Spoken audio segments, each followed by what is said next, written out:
En voyant les jets d'eau à l'entrée du parc du Colosse à Saint-André, on pourrait s'interroger sur la provenance de cette eau très rare actuellement sur la commune. Mais ici, c'est un circuit fermé d'eau recyclée qui continue d'être en activité et qui n'a aucune conséquence sur le réseau d'eau de ville. Ce qui n'est pas le cas pour le Splash Park situé à quelques mètres de là. Lui, il est fermé car branché sur le réseau d'eau potable. Lorsqu'il est en activité, ce sont près de 30 mètres cubes d'eau perdue qui sont enregistrés, soit par évaporation ou autre. Les enfants se tournent donc vers d'autres activités pour profiter de ce grand parc.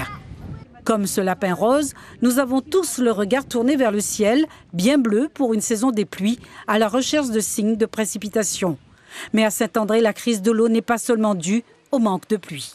La plus grande difficulté à résoudre, c'est pas l'alimentation en eau, c'est les tuyaux d'eau de distribution qui sont en très mauvais état. Je souhaite qu'on mette en place un plan d'amélioration de ces endroits. La CISE est tout à fait à même de dire quels sont les endroits concernés et à ce moment-là, on fera les réparations nécessaires. Pourquoi on ne l'a pas fait avant? Parce qu'on sait qu'il y a des fuites d'eau un peu partout depuis longtemps. Et si on regarde les analyses qui ont été faites, on constate que par exemple sur Saint-André, le réseau s'améliorait jusqu'à 2020.